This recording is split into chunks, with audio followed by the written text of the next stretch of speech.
오늘 말씀드릴 사건은 2024년 대전지방법원에서 있었던 사건인데 40대 후반 여성이 한 남자에게 속아서 거액의 돈을 몽땅 빼앗긴 그런 일이 있었습니다.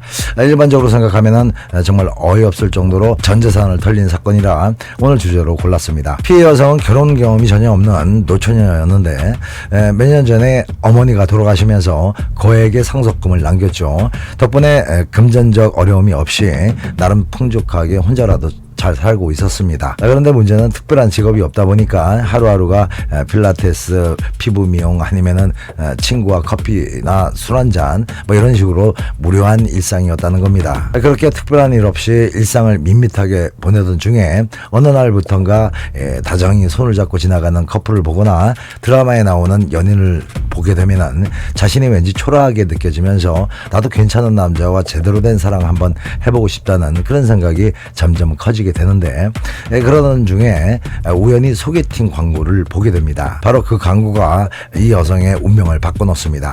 이 여성은 호기심 반 기대 반으로 소개팅 앱을 핸드폰에 설치했죠. 그러고 나니까 많은 남자들이 대치를 하게 되는데 이 여성은 그 중에서 한 남자한테 유독 관심이 가기 시작합니다. 그 남자의 프로필을 보니까 중소기업을 운영 중인 이혼남이었는데요. 이 여성이 이 남자한테 호감을 느끼게 된 건 프로필 사진 속 모습이 잘생긴 편은 아니었지만 아주 수더분하고 푸근한 인상이 마음에 들었기 때문이죠. 이때부터 두 사람은 문자로 시작해서 자연스럽게 전화통화로 서로의 일상을 편하게 말할 수 있는 그런 사이로 발전하게 됩니다. 이 여성은 남자의 중저음의 듣기 좋은 목소리와 다정다감한 말투에 조금씩 빠져들어가게 되고 처음에 가졌던 의심과 불안감보다는 신뢰감이 차츰 쌓이게 되죠. 그러던 어느 날 두 사람은 서로 만나기로 약속을 하게 됩니다. 여성은 남자와 약속을 한 그 순간부터 젊은 날에 느꼈던 이성에 대한 설레임에 젖어서 약속한 그날을 손꼽아 기다리게 됩니다. 드디어 약속한 그날이 되었고 두 사람은 도심 속 작은 커피숍에서 만남을 갖게 되는데요. 여성이 커피숍에 들어가는 순간 구석자리에서 남자가 손을 살짝 들어 올립니다. 프로필 사진보다는 좀 나이가 들어 보였지만은 수도분한 인상은 그대로였죠. 남자는 여자가 자리에 앉는 순간 사진보다 훨씬 더 미인이라면서 자연스럽게 얘기를 시작합니다.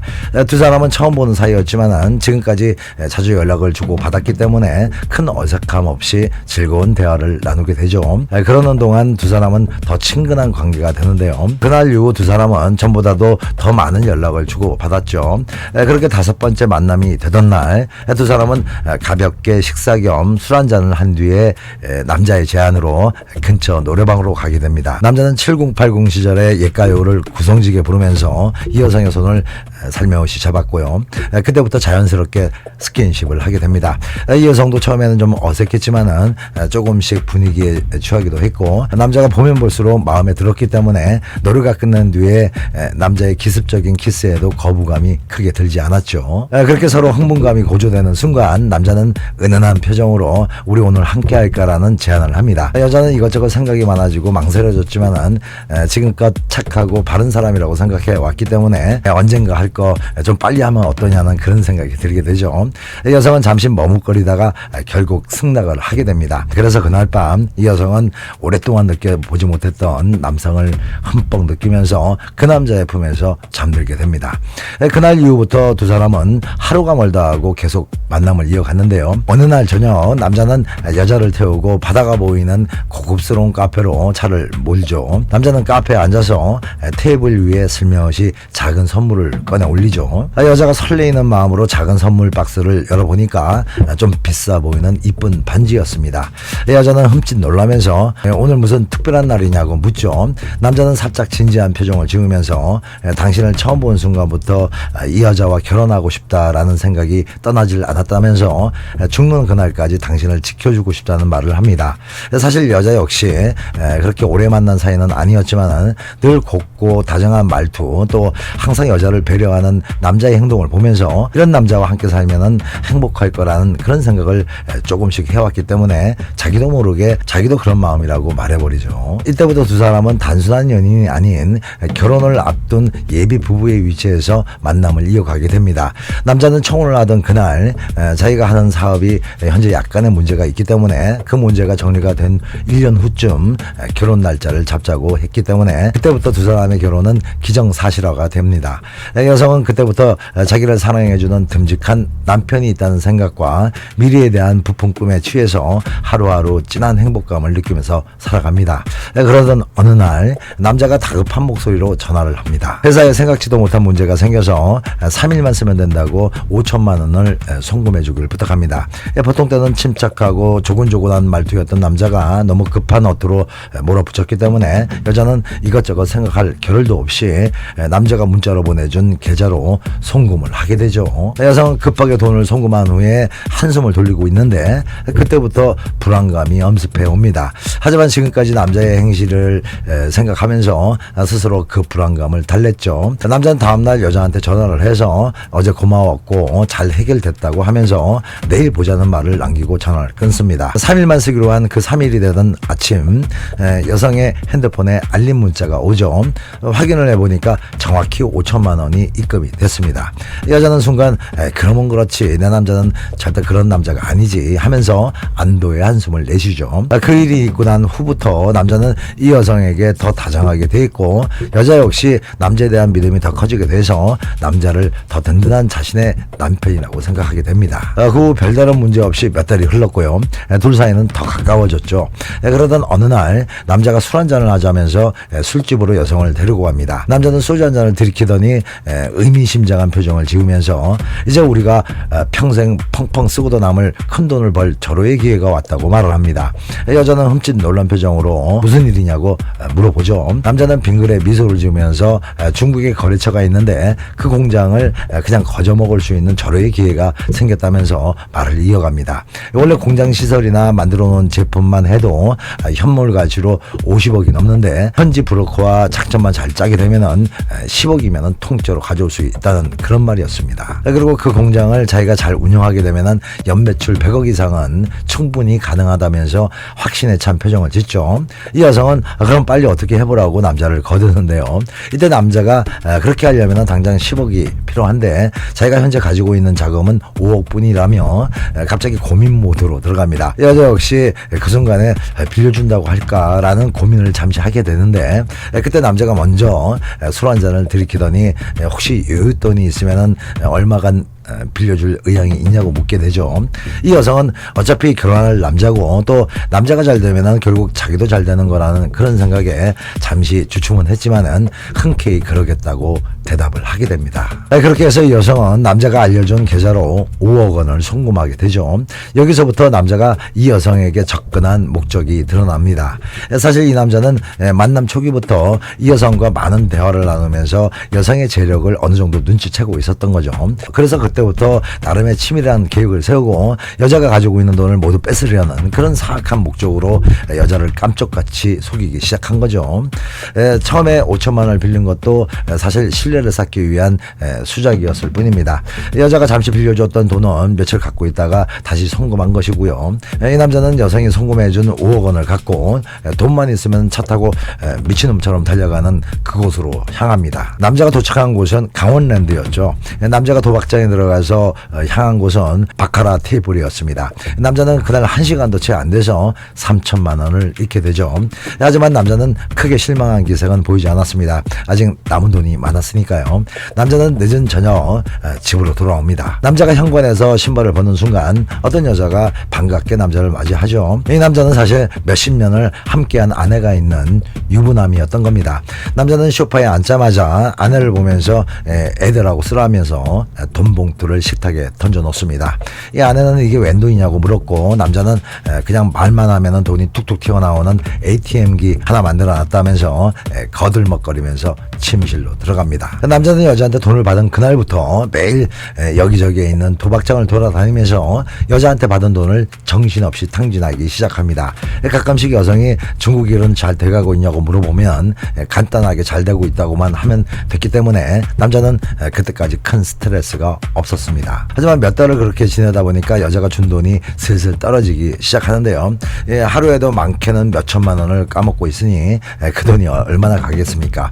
그래서 남자는 또 머리를 굴립니다. 그리고 이 여성을 카페로 부르죠. 남자는 심각한 표정을 지으면서 현지에서 일을 봐주고 있는 사람이 자꾸 장난질을 치는 것 같아서 일에 약간의 차질이 생겼고 또 상황 변경이 생겨서 매수기 10억이 아니라 최소 20억은 필요한 일이었다는 식으로 말을 바꿉니다. 하지만 자기가 잘 조정하게 되면은 당장 5억 정도만 있으면은 원래 계획대로 순조로워질 거란 말을 덧붙이죠. 그런데 문제는 자기는 현재 사업이 좀 어려운 상태이기 때문에 그만한 돈을 준비할 수 없어서 자칫 잘못하면은 최초 투자금 5억을 날릴 수도 있는 일이니까 마지막으로 5억 원만 더 차용해 달라고 부탁을 합니다.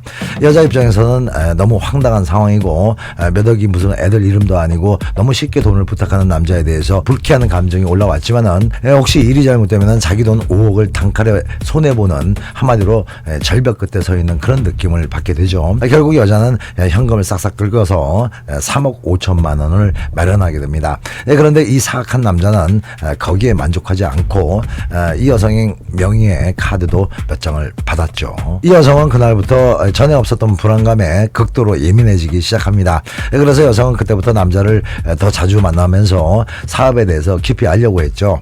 하지만 남자는 그때마다 자기를 믿지 못하는 거냐 하면서 오히려 화를 내면서 난폭해지기 시작했습니다. 그러던 어느 날 남자는 공항에서 이 여성에게 전화를 합니다. 남자는 중국 현지에서 일을 보고 있는 사람을 도저히 믿을 수가 없으니 자기가 직접 나서겠다고 말하면서 이번 일에 중요한 키를 갖고 있는 사람을 만나려면 일단 마카오로 가야 되기 때문에 지금 비행기 수속 중이라고 새빨간 거짓말을 합니다. 하지만 거짓말이 아닌 진짜도 하나 있었죠.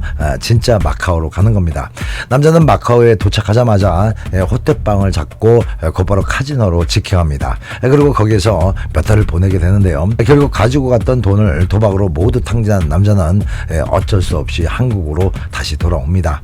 한국에 돌아온 남자는 슬슬 걱정이 밀려오기 시작하죠. 돈도 거의 다 떨어졌고 여자한테 더 이상 거짓말을 만들어낼 거리도 없다는 걸 인식하게 됩니다. 그래서 생각해낸 것이 그날부터 일명 잠수를 타게 되는 거죠. 이 여성은 그때까지도 그런 사실을 전혀 눈치채지 못하고 계속 남자한테 전화를 걸어보지만은 컬러링 음악만 들릴 뿐 남자의 목소리는 들을 수가 없었습니다. 처음에는 마카오에서 이 남자한테 무슨 큰일이 생긴 게 아닐까 하는 걱정으로 몸둘 바를 몰랐지만은 그런 상황이 하루 이틀 지나면서 어느 순간부터 불길한 현실을 인식하게 됩니다. 여성은 그때서야 혹시 내가 사기당한 거 아니겠지라는 생각을 하게 됩니다. 순간 가슴이 철렁 내려앉았죠. 그리고 미친 듯이 남자를 처음 봤을 때 받아두었던 명함을 찾기 시작했습니다. 다행히 지갑에 잘 꽂혀 있었죠. 하지만 명함에 적혀있는 전화는 없는 전화번호였습니다. 여자는 그 순간 안절부절 못하면서 친한 친구한테 전화를 하죠. 친구가 모든 사실을 듣고 나서는 너 사기당했어 라고 말을 합니다.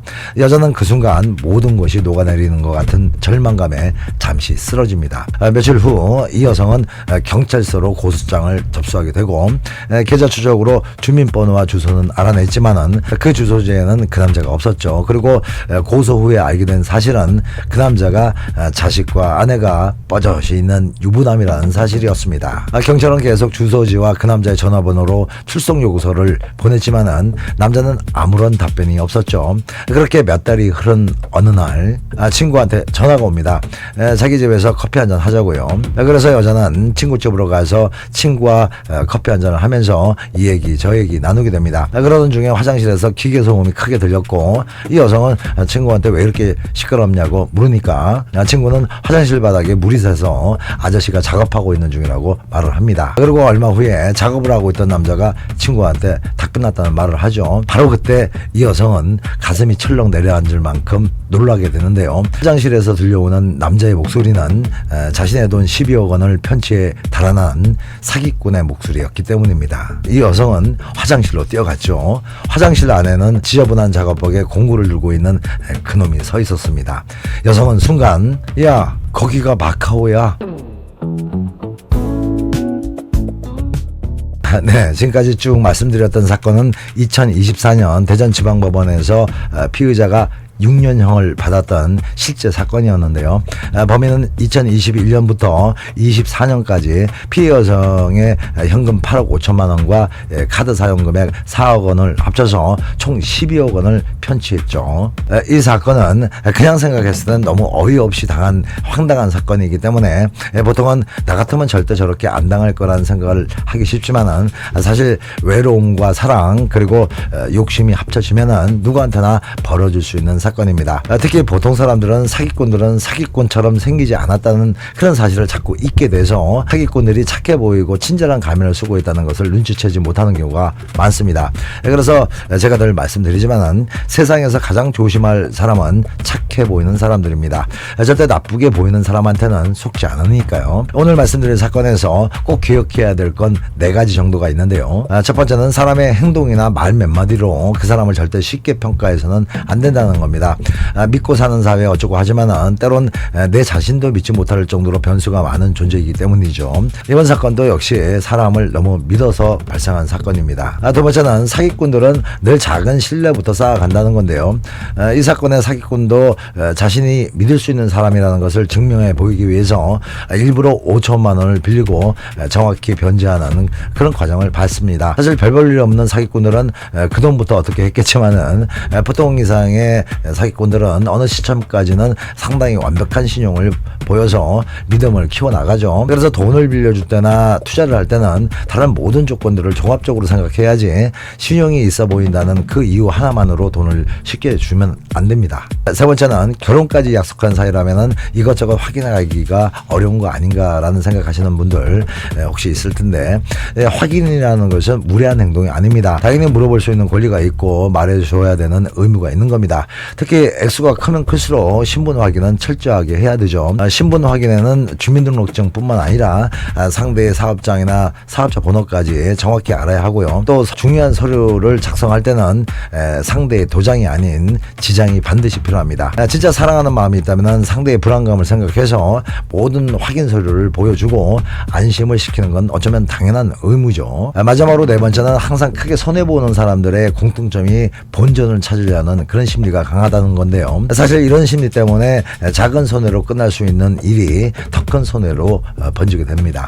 특히 사기꾼들은 이런 심리를 정확히 알고 있어서 인간의 매몰 비용에 대한 회복 심리를 최대한 이용한다는 겁니다. 하나의 루틴인 거죠. 일단 작은 손해에 대한 복구의 희망을 주고 더 큰 손해를 보게 해서 그 모든 손해의 규모를 키우고 그 커진 손해를 한 방에 복구할 수 있는 그런 새로운 희망을 또다시 주는 그런 방식인 겁니다. 절대 이런 뻔한 올가미에 걸리시면 안 됩니다.